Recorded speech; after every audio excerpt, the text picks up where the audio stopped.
આજે આપણે વાત કરીશું કે ગુજરાત સરકારની એક જાહેરાત આવી છે જે નગર પ્રાથમિક શિક્ષણ સમિતિ અમદાવાદ દ્વારા જાહેરાત કરવામાં આવી છે। આ જગ્યા છે જે અલગ અલગ પ્રકારે જોવા મળે છે। તો સૌપ્રથમ આપણે વાત કરીશું કે તારીખ 21 નવેમ્બર 2024ના રોજ સુપ્રસિદ્ધ સમાચાર પત્ર ગુજરાત સમાચાર અને સંદેશમાં આપેલ જાહેરાત ખબરમાં નીચે જણાવેલ મુજબની ખાલી જગ્યાઓ માટે ઉમેદવારે જે તે જગ્યા માટે અલગ અલગ અરજી કરવાની રહેશે। હવે કઈ કઈ ભરતી છે, તેની અંદર કેટલી જગ્યા છે, પગાર શું છે, તે તમામ વિગતો આપણે વાત કરીશું। તો સૌપ્રથમ ચેનલની અંદર નવા હોય તો ચેનલને સબસ્ક્રાઈબ કરજો, લાઈક કરજો, શેર કરજો, જેથી આવા તમામ પ્રકારના વિડીયો તમારા સુધી અને તમારા મિત્રો સુધી પહોંચતા રહે। તો સૌપ્રથમ આપણે વાત કરીશું કે 3 ભરતીની જાહેરાત સૌપ્રથમ કરવામાં આવી છે।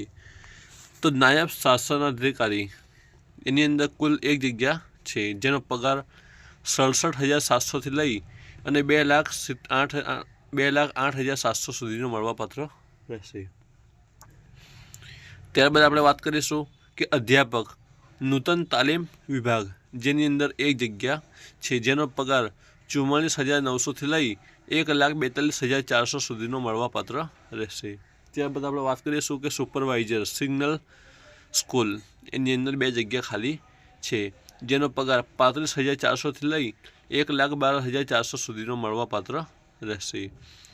ત્યારબાદ બીજી એક અગત્યની ભરતી છે જેની વાત કરીએ આપણે તો ટ્રેન્ડ ગ્રેજ્યુએટ સુપરવાઇઝર, એટલે કે સુપરવાઇઝરની આ ભરતી છે, જેની અંદર કુલ જગ્યા 10 છે, જે પગાર ધોરણની વાત કરીએ તો 44,900થી લઈ અને 1,42,400 સુધીનો મળવાપાત્ર રહેશે। ત્યારબાદ સૌથી મહત્વપૂર્ણ અને સૌથી સારી કહી શકાય એ પ્રમાણેની ભરતી છે, જે જુનિયર ક્લાર્કની ભરતીની જાહેરાત કરવામાં આવી છે, જેની કુલ જગ્યા છે 34। તેનો પગાર છે પ્રથમ 5 વર્ષ સુધી ફિક્સ માસિક વેતન ₹26,000, એટલે કે 5 વર્ષ સુધી ફિક્સ પગાર મળવાપાત્ર રહેશે, એટલે કે દર મહિને 26,000 પગાર મળવાપાત્ર રહેશે। ત્યારબાદ પગાર ધોરણ 19,900થી લઈ અને 63,200 સુધીનો થવામાં આવશે। ત્યારબાદ આપણે વાત કરીશું કે ઉપરોક્ત જગ્યાઓ માટે જરૂરી લાયકાત તેમજ અનુભવ અને અભ્યાસક્રમ તમામ વિગતો આપણે અહીંયા વાત કરીશું। વિડીયો થોડો મોટો છે, પરંતુ તમને ધ્યાનપૂર્વક સમજણ પડે તે માટે તમને ચોખવટ કરી અને સમજાવવામાં આવે છે। તો સૌપ્રથમ આપણે વાત કરીએ તો જે 5 ભરતી છે કુલ, એની અંદર સૌપ્રથમ એક પહેલા નંબર પર જે ભરતી છે એ ભરતીનું નામ છે નાયબ શાસન અધિકારી। એની અંદર જો લાયકાતની વાત કરીએ તો કોઈપણ વિદ્યા શાખાના પ્રથમ વર્ગના ઉત્તીર્ણ થયેલ અનુસ્નાતક તથા તાલીમી સ્નાતક, એટલે કે જે તાલીમી સ્નાતક એટલે કે ગ્રેજ્યુએશન ફરજિયાત છે। ત્યારબાદ વાત કરીશું આપણે કે અધ્યાપક નૂતન તાલીમ વિભાગ, એટલે કે કોઈપણ વિદ્યા શાખાના પ્રથમ વર્ગમાં ઉત્તીર્ણ થયેલ અનુસ્નાતક તથા તાલીમી સ્નાતક, એટલે કે સ્નાતક અથવા અનુસ્નાતક, એટલે કે ગ્રેજ્યુએશન અથવા પોસ્ટ ગ્રેજ્યુએશન, આ બેમાંથી કોઈ પણ એક ચાલી જશે। ત્યારબાદ આપણે વાત કરીશું ત્રીજા નંબરની જે ભરતી છે, જે ભરતી છે સુપરવાઇઝર સિગ્નલ સ્કૂલ, એટલે કે કોઈપણ વિદ્યા શાખાના ઉત્તીર્ણ થયેલા સ્નાતક તથા પીટીસી અથવા કોઈપણ વિદ્યા શાખાના ઉત્તીર્ણ થયેલ સ્નાતક તથા તાલીમી સ્નાતક, એટલે કે પીટીસી કરેલું હોય, ગ્રેજ્યુએશન હોય અથવા પોસ્ટ ગ્રેજ્યુએશન હોય, તાલીમી સ્નાતક હોય, તાલીમી ગ્રેજ્યુએશન હોય, કોઈ પણ હોય એ એની અંદર ફોર્મ ભરી શકશે। ત્યારબાદ આપણે વાત કરીશું કે ટ્રેન્ડ ગ્રેજ્યુએટ સુપરવાઇઝર, એટલે કે કોઈપણ વિદ્યા શાખાના ઉત્તીર્ણ થયેલ સ્નાતક તથા તાલીમી સ્નાતક, એટલે કે આ ચોથા નંબરની જે ભરતી છે તેની અંદર કોઈપણ વિદ્યા શાખાની અંદરથી જે ઉત્તીર્ણ થયેલ હોય, કોલેજ અભ્યાસ કરેલો હોય, ગ્રેજ્યુએશન હોય, કોલેજ પાસ હોય, તે આ ફોર્મ ભરી શકે છે। ત્યારબાદ સૌપ્રથમ મહત્વપૂર્ણ વાત કરી શકીએ, સૌથી વધારે જે જગ્યા છે એ જુનિયર ક્લાર્કની જગ્યા છે, જેની લાયકાતની વાત કરીએ તો કોઈપણ વિદ્યા શાખાના ઉત્તીર્ણ થયેલ સ્નાતક, એટલે કે ગ્રેજ્યુએશન કોલેજ પાસ થયેલ હોવો જોઈએ। આર્ટ્સ હોય, કોમર્સ હોય, સાયન્સ હોય, કોઈપણ વિદ્યા શાખાની અંદરથી કોલેજ પાસ થયેલ હોય એમના માટે આ જગ્યા છે। ત્યારબાદ આપણે વાત કરીશું કે અનુભવ, હવે આપણે વાત કરીશું અનુભવની. તો નાયબ શાસન અધિકારીની ભરતીની અંદર અનુભવની વાત કરીએ તો તાલીમી સ્નાતકની માર્કશીટ ઇસ્યુ કર્યા તારીખથી પ્રાથમિક શાળાના મુખ્ય શિક્ષક, મદદનીશ શાસન અધિકારી, ટ્રેન ગ્રેજ્યુએટ સુપરવાઇઝર, પ્રાથમિક ટ્રેન સુપરવાઇઝર અથવા પ્રાથમિક નગર સેવાની અંદર 5 વર્ષનો શૈક્ષણિક અથવા વહીવટી અનુભવ ધરાવતા હોવા જોઈએ. બીજા નંબરની વાત કરીએ અધ્યાપક નૂતન તાલીમી વિભાગ.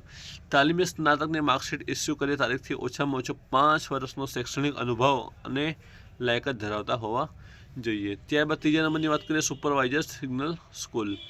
ટ્રેનિંગ અને પીટીસીની તાલીમ સ્નાતકની માર્કશીટ મળ્યા બાદ ઓછામાં ઓછા 2 વર્ષનો અનુભવ અને શૈક્ષણિક અથવા વહીવટી વિભાગની અંદર કરેલ હોવો જોઈએ. ત્યારબાદ ચોથા નંબરની વાત કરીએ તો ટ્રેન ગ્રેજ્યુએટ સુપરવાઇઝર, જેની અંદર તાલીમની સ્નાતકની માર્કશીટ ઇસ્યુ કર્યા તારીખથી ઓછામાં ઓછો 2 વર્ષનો શૈક્ષણિક અનુભવ ધરાવતા હોવા જોઈએ. ત્યારબાદ મહત્વપૂર્ણ કહી શકાય એ જુનિયર ક્લાર્કની ભરતી છે, જેની અંદર લાયકાત કોલેજ પાસ છે, ગ્રેજ્યુએશન છે અથવા કોઈપણ વિદ્યા શાખામાંથી પાસ કરેલ હોય તે આ ફોર્મ ભરી શકે છે. અને લાયકાતની વાત કરીએ તો એની અંદર કોઈ પણ લાયકાતની જરૂર નથી.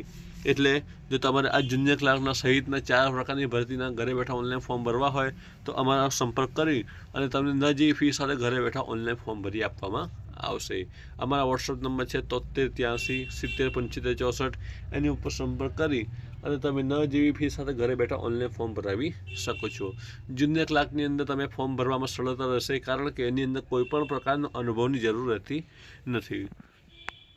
ત્યારબાદ આપણે વાત કરીશું વયમર્યાદાની વાત કરી. અભ્યાસક્રમ તમે જોઈ શકો છો સ્ક્રીન પર, કયા કયા પ્રકારના અભ્યાસક્રમ છે, કેટલા માર્ક છે તે તમામ તમે જોઈ શકો છો.